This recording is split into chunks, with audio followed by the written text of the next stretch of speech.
Assalamualaikum warahmatullahi wabarakatuh. Kali ini kita akan membahas dinasti Safawiyah Persia. Pada tahun 1501, sebuah kerajaan yang bernama Safawiyah berdiri. Sebuah kerajaan yang akan menjadi salah satu kerajaan besar Islam yang pernah berkuasa. Dan kerajaan ini berakhir pada tahun 1772 Masehi. Kerajaan ini berawal dari sebuah aliran Islam yang didirikan oleh Safi ad-Din pada masa Kesultanan Utsmaniyah. Gerakan Safawi mewakili sebuah kebangkitan Islam populer yang menentang dominasi militer yang meresahkan dan bersifat eksploitatif. Sang pendiri mengawali gerakannya dengan seruan untuk memurnikan dan memulihkan kembali ajaran Islam. Safi ad-Din mendirikan tarekat Safawiyah setelah ia menggantikan guru dan sekaligus mertuanya yang wafat pada tahun 1331 Masehi. Pengikut tarekat ini sangat teguh pada ajaran agamanya. Pada awalnya, gerakan Safawiyah bertujuan memerangi orang-orang yang ingkar, kemudian memerangi golongan ahli-ahli bid'ah. Bentuk tarekat ini pada awalnya adalah sebuah pengajian tasawuf murni yang bersifat lokal, berubah menjadi gerakan keagamaan yang besar pengaruhnya. Tarekat ini berkembang di daerah-daerah yang mempunyai keyakinan bertolak belakang dengan Sunni, khususnya Syiah. Oleh karena itu, di sepanjang abad ke-15, tarekat ini terang-terangan menunjukkan kesyiahannya. Pada akhirnya, kerajaan Safawiyah mengakui Islam Syiah sebagai agama resmi. Kerajaan Safawiyah berkembang dengan cepat dan mencapai kejayaannya pada masa pemerintahan Abbas ke-1. Pada puncak kejayaannya, wilayah Safawiyah menguasai Iran, Azerbaijan, Armenia, dan sebagian besar Irak, Georgia, Afghanistan, Kaukasus, dan sebagian Pakistan, Turkmenistan, dan Turki.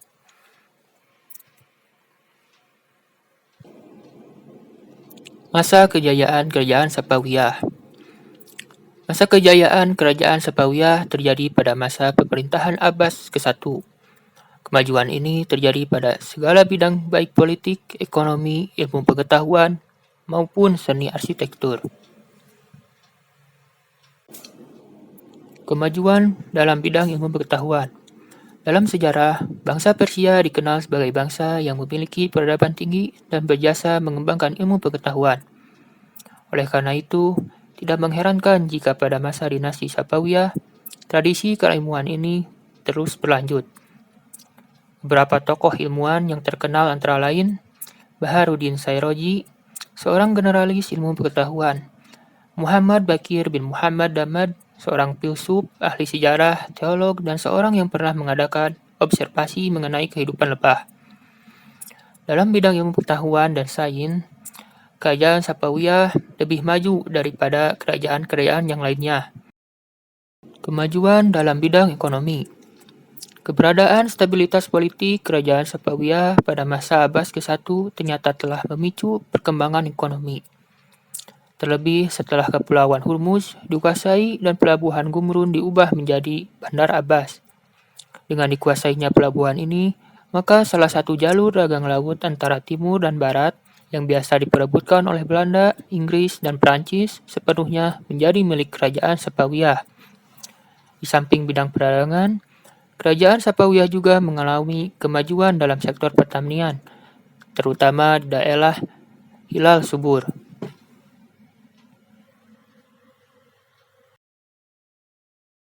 Kemajuan dalam bidang politik. Kekuatan politik suatu negara ditentukan oleh kekuatan angkatan bersenjata.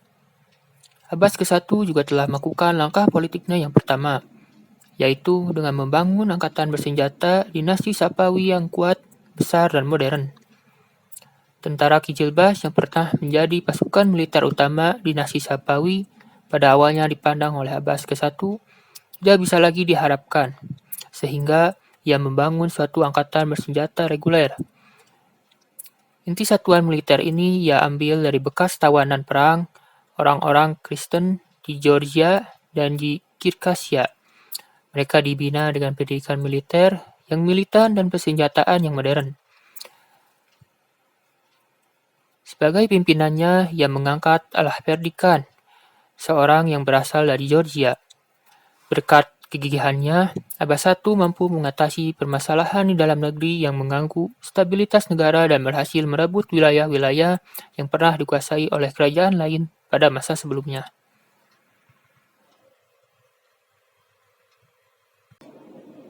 Kemajuan dalam bidang arsitektur dan seni. Penguasa Sapawiyah telah berhasil menjadikan Isfahan, ibu kota kerajaan Sapawi, menjadi kota yang sangat indah. Di kota Isfahan ini berdiri bangunan-bangunan besar dengan arsitektur bernilai tinggi dan indah, seperti masjid, rumah sakit, sekolah, jembatan raksasa di atas sungai, dan istana Ciel Sutun. Disebutkan dalam kota Isfahan terdapat 162 masjid, 48 akademi, 1.802 penginapan, dan 273 pemandian umum. Dalam bidang kesenian, kemajuan tampak begitu kentara dalam gaya arsitektur bangunan-bangunannya. Seperti terlihat pada Masjid Shah yang dibangun pada tahun 1611 Masehi dan Masjid Syekh Lutfillah yang dibangun pada tahun 1603 Masehi. Selain itu, dalam bidang seni lainnya, yaitu kerajinan tangan, keramik, karpet, permadani, pakaian, tenunan, mode, tembikar, dan benda seni lainnya. Seni lukis dimulai sejak zaman Ismail I. Ia membawa seorang pelukis bernama Bizhad ke Tabriz. Seni lukis ini berkembang pada zaman Tahmasp I. Kemajuan sastra pada dinasti Sapawiyah tidak begitu banyak, namun terdapat beberapa karya sastra seperti sajak dan syair yang cukup berkembang di kerajaan Sapawiyah. Kemunduran dinasti Sapawiyah. Sepeninggal Abbas I, kerajaan Sapawi berturut-turut diperintah oleh 6 raja, yaitu Shah Sapi, Abbas II, Sulaiman, Hussein, dan Tahmasp II, dan Abbas III. Pada masa raja-raja tersebut, kondisi kerajaan Sapawi tidak menunjukkan grafik naik dan berkembang, tetapi justru memperlihatkan kemunduran yang akhirnya membawa kepada kehancuran. Raja Sapir Mirza, cucu Abbas I, juga menjadi penyebab kemunduran Sapawi, karena dia seorang raja yang lemah dan sangat kejam terhadap pembesar-pembesar kerajaan. Di lain sisi, ia juga seorang pecemburu yang akhirnya mengakibatkan mundurnya kemajuan-kemajuan yang telah diperoleh dalam pemerintahan sebelumnya. Abbas II adalah seorang pemabuk berat, sehingga ia jatuh sakit dan meninggal. Sebagaimana Abbas II, Sulaiman juga seorang pemabuk. Ia bertindak kejam terhadap para pembesar yang dicurigainya. Akibatnya, rakyat bersikap tidak peduli terhadap pemerintah. Ia diganti oleh Shah Hussein yang alim. Ia memberi kekuasaan yang besar pada para ulama Syiah yang sering memaksakan pendapatnya terhadap penganut aliran Sunni. Sikap ini membangkitkan kemarahan golongan Sunni Afghanistan, sehingga mereka berontak dan berhasil mengakhiri kekuasaan dinasti Sapawi. Pemberontakan bangsa Afgan tersebut terjadi pertama kali pada tahun 1709 Masehi, di bawah pimpinan Mir Faiz Khan yang berhasil merebut wilayah Kandahar. Pemberontakan lainnya terjadi di kota Erbil, Afghanistan, dan berhasil menduduki kota Mashhad.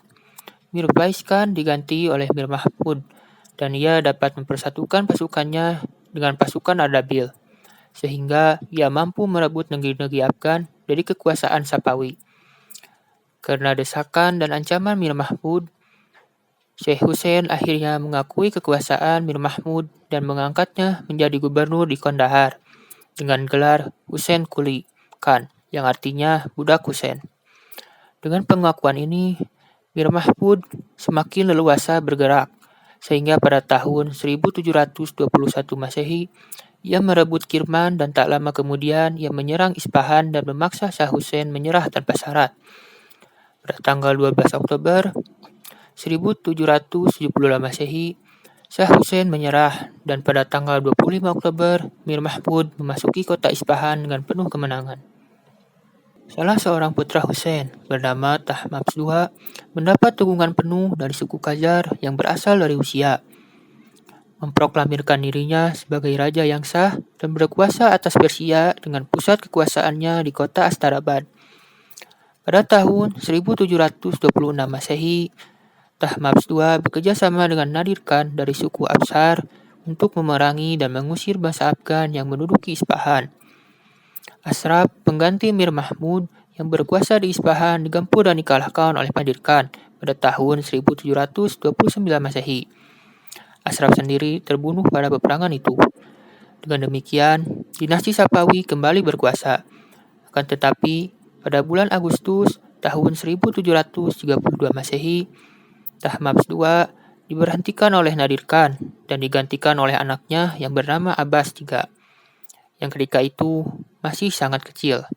4 tahun setelah itu, tepatnya tanggal 8 Maret tahun 1736, Nadir Khan mengangkat dirinya sebagai raja, menggantikan Abbas III. Dengan demikian berakhirlah kekuasaan dinasti Safawi di Persia. Faktor-faktor yang menyebabkan kemunduran dan kehancuran kerajaan Safawi. Yang pertama, adanya konflik yang berkepanjangan dengan kerajaan Utsmani. Berdirinya kerajaan Safawi yang bermazhab Syiah merupakan ancaman bagi kerajaan Utsmani, sehingga tidak pernah ada perdamaian antara dua kerajaan besar ini. Kedua, terjadinya dekandensi moral yang melanda sebagian pemimpin kerajaan Safawi, yang juga ikut mempercepat proses kehancuran kerajaan ini. Raja Sulaiman, seorang pecandu dan menyenangi kehidupan malam, ia tidak pernah sekalipun menyempatkan diri menangani pemerintahan. Begitupun dengan Sultan Hussein. Ketiga, pasukan Gulam yang terdiri dari budak-budak yang dibentuk oleh Abbas I ternyata tidak memiliki semangat perjuangan yang tinggi seperti militer Qizilbash. Hal ini dikarenakan mereka tidak memiliki ketahanan mental, tidak dipersiapkan secara telati, dan tidak memiliki bakal rohani. Kemerosotan militer ini sangat besar pengaruhnya terhadap lenyapnya ketahanan dan pertahanan kerajaan Safawi. Dan terakhir, seringnya terjadi konflik internal dalam bentuk perebutan kekuasaan di kalangan keluarga istana. Sekian dari kami. Wassalamualaikum warahmatullahi wabarakatuh.